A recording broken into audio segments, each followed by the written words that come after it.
Hey Rebel Rouser, I'm Alan Voivod and this is Star Wars 7x7, your daily dose of Star Wars joy. And thank you so much for joining me for it. And thank you especially to the patrons who help make this possible every single day with their support at patreon.com/SW7x7. All right, so we're going to continue to talk about the Acolyte here. The June 2024 Empire Magazine cover story digs into the series. It's mostly interviews with Leslie Headland and some, talk here and there with also a few quotes interspersed from other people who are starring in the series. We talked yesterday about the concept of the Acolyte and what an Acolyte is in the expanded universe, now known as Legends.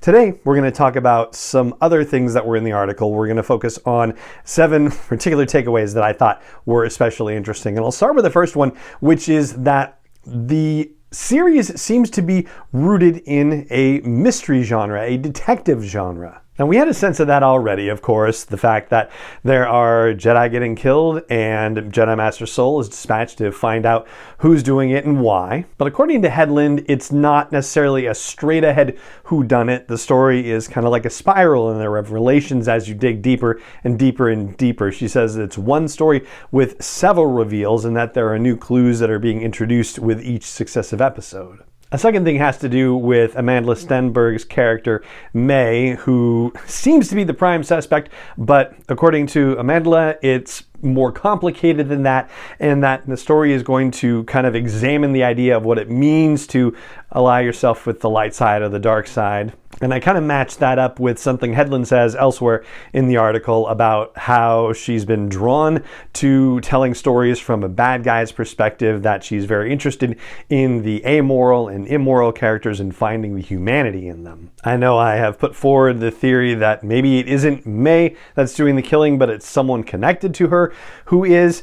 And, there is another possibility based on this kind of stuff, which is that May is in fact the person who is killing all these Jedi, but she has a very good reason, or believes that she has a very good reason for doing so. A reason that we might recognize and say, oh, well, this is not necessarily a clear-cut case of it being a dark side kind of situation. Maybe there is some light in this. For a third takeaway, and not that Headland needs the bona fides or anything, but I did find it fascinating that the article flags her growing up on the prequel trilogy and diving deep into the expanded universe and even writing fan fiction back in her formative years. I mean, this stuff means a lot to her. And the reason why I say that, it doesn't necessarily matter per se is because Tony Gilroy has no Star Wars bona fides, right? Like, he wasn't raised on the Star Wars movies and wasn't digging into the expanded universe, and yet he told, a fantastic story with Andor. So just because you're in the bona fides, that's not necessarily something that you need to qualify you for something. I just think it's a fascinating aspect of Leslie Headland and what she's bringing to the table. And related to that, she says that her favorite episode of the Clone Wars is The Wrong Jedi, which is part of the 4-part story arc at the end of season 5, where Barriss Offee stages an explosion at the Jedi Temple and does it as a means of protesting the Jedi's involvement in the Clone Wars. And that whole arc is a mystery arc. For a fourth takeaway, and kind of related to that, there are a couple of very lovely things in the article about how George Lucas essentially paved the way for Leslie Headland to do this series in a couple of very concrete ways.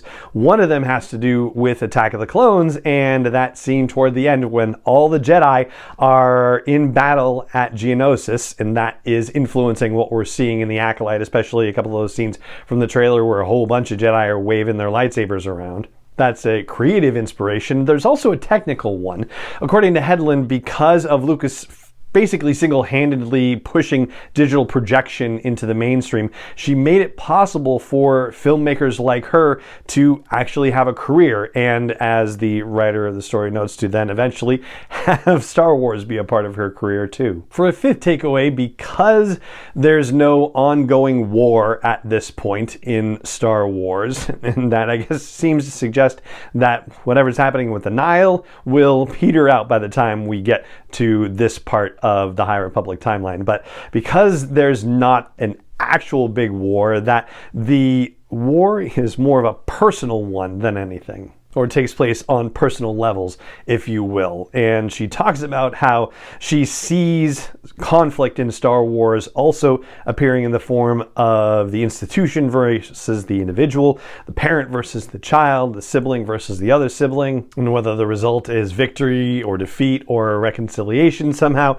Yes, this definitely feels very much like what we see in Star Wars storytelling throughout the years.